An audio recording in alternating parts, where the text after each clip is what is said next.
وَأَن تَعْفُوا اور تم مرد جو ہے درگزر کرو اقرب للتقویٰ تو یہ قریب ہے پرہیزگاری سے وَلَا تَنْسَوْا الْفَضْلَ بَيْنَكُمْ اور نہ بھلا دو احسان کرنا آپس میں ان اللہ بما تعملون بصیر بے شک اللہ جو کچھ تم کرتے ہو خوب دیکھتا ہے۔ ان دونوں آیتوں میں دو مسئلے بیان ہیں۔ پہلی آیت میں یہ مسئلہ بیان ہوا کہ کسی عورت کا نکاح ہوا کسی مرد کے ساتھ اور نکاح کرتے وقت کوئی مہر طے نہیں تو یاد رکھیں نکاح ہو جاتا ہے۔ نکاح میں دو چیزیں جو ہیں وہ ضروری ہیں، ایک ہے ایجاب اور قبول اور دوسرا دو گواہ۔ یہ دو چیزیں اگر ہو گئی تو نکاح ہو جاتا ہے، اگر مہر ذکر نہ بھی کیا پھر بھی نکاح ہو جاتا ہے۔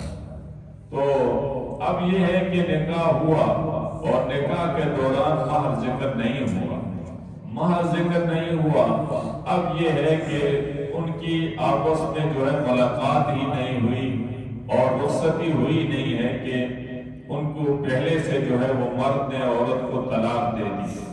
اب جب مرد نے طلاق دے دی تو اس صورت میں آیا کیا ہوگا؟ تو فرماتے ہیں اس صورت میں مرد کے اوپر کچھ بھی نہیں آئے گا، صرف مرد اس کو جو ہے ایک جوڑا دے دے اور جوڑے میں 3 کپڑے ہوں گے، ایک جو ہے وہ قمیص کے لیے، ایک سلوار کے لیے اور ایک جو ہے وہ چادر، یہ جوڑا اس کو دے دے۔ فرمایا بہترین طریقے سے اس کو رخصت کر دے تاکہ درمیان میں ان کی جو ہے وہ حسد بغض اور کینہ جو ہے وہ نہ آئے۔ یہ پہلی آیت میں یہ مسئلہ بیان ہے۔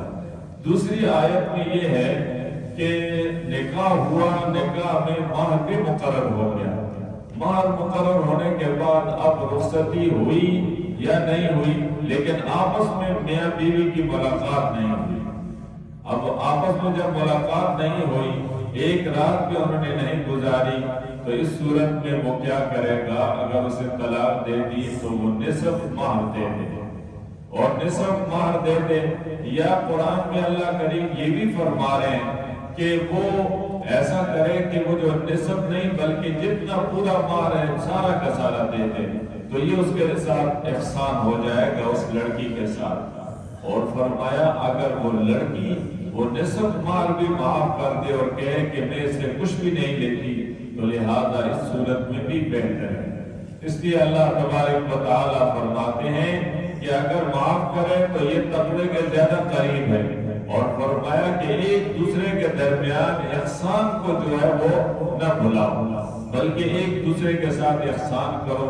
احسان کر کے اگر رخصتی ہوگی تو اس صورت میں دونوں خاندانوں کے درمیان ناچاقی نہیں ہوگی اور دشمنیاں نہیں ہوں گی، قدورتیں نہیں آئیں گی، نفرتیں نہیں آئیں گی۔ اس لیے اللہ تبارک و تعالیٰ یہ دو مسئلے جو ہے 2 آیات کے اندر ذکر فرمائے۔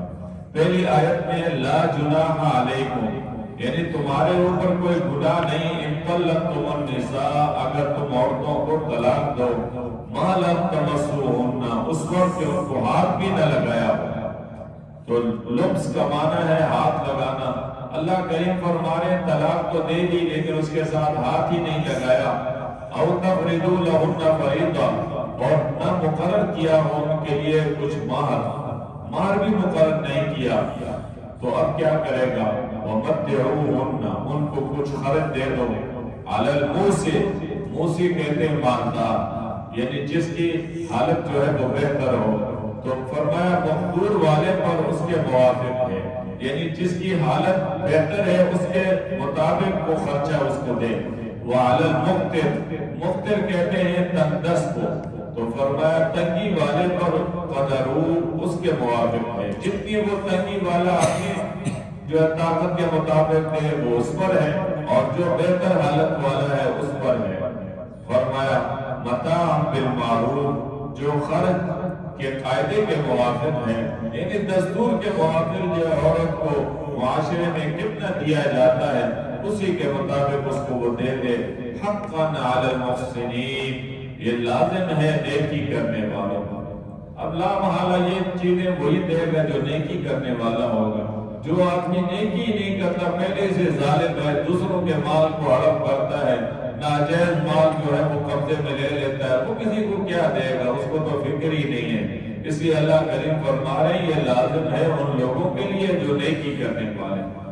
دوسرا مسئلہ وَإِن طَلَّقْتُمُوهُنَّ، فرمایا اگر طلاق دو ان کو من قبل ان تمسوهن، ہاتھ لگانے سے پہلے، ابھی ہاتھ بھی نہیں لگایا، ہاتھ لگانے سے پہلے اس لڑکی کو اس وقت نے طلاق دے دی، وقد فرضتم لهن فریضہ، اور ٹھہرا چکے ہو تم ان کے لیے مہر، یعنی مہر اس کے لیے مقرر کیا ہے نکاح کے وقت، فنصف ما فرضتم، تو لازم ہوا آدھا اس کا تم جو مقرر کر چکے ہو، گویا مہر جو ہے وہ 1000 روپیہ ہے تو 500 روپے جو ہے اس کو لازمت دینے ہیں، الا ان یعفونا، الا ہر کا استثناء ہے، مگر یہ کہ درگزر کریں عورتیں، اگر وہ عورت کہتی ہے کہ یہ 500 روپے کی مجھے ضرورت نہیں ہے، یہ بھی میں نے اس کو معاف کر دی ہے، تو اس صورت میں یہ معاف کرنا بھی اس کے لیے صحیح ہو جائے گا۔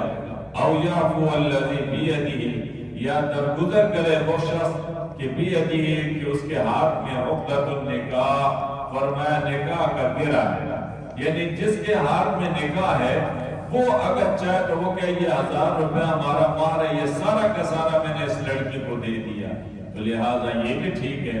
وَأَن تَعْفُوا، اور تم مرد جو ہے درگزر کرو، اقرب للتقویٰ، تو قریب ہے پرہیزگاری کے، تو فرمایا کہ اگر تم مرد جو ہے وہ عورت کے ساتھ نرمی کرو گے، ان کے ساتھ درگزر کا معاملہ کرو گے، تو اس صورت میں تمہارے اندر تقویٰ آ جائے گا۔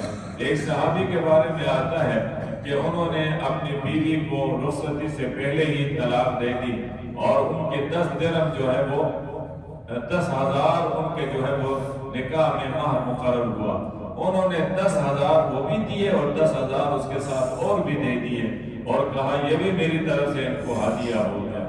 تو رب العالمین جس کے بارے میں یہ فرما رہے ہیں کہ اگر تم یہ کرو گے تو یہ گویا تقوی کے زیادہ قریب ہے، تو معلوم یہ ہوا یہ مال پھر آ جائے گا، جتنا اس کو اچھے طریقے سے رخصت کریں گے اللہ کریم اس رخصت کرنے والے کے لیے تقوی اور زیادہ فرما دیں۔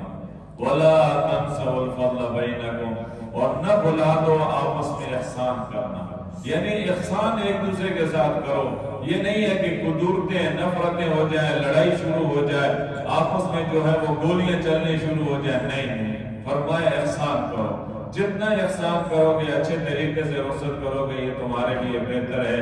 ان اللہ بما تعملون بصیر، بے شک جو کچھ تم کرتے ہو اللہ تبارک و تعالی خوب دیکھتا ہے، اللہ سے کوئی چیز مخفی نہیں ہے، جو نیکی کرو گے اللہ کے سامنے ہے۔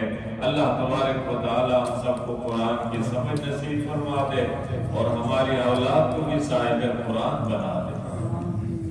الحمدللہ رب العالمین والعاقبۃ للمتقین والصلاة والسلام علی اشرف الانبیاء والمرسلین وعلى آلہ واصحابہ اجمعین۔ ربنا ظلمنا انفسنا وان لم تغفر لنا وترحمنا لنكونن من الخاسرین۔ ربنا توفنا مسلمین والحقنا بالصالحین۔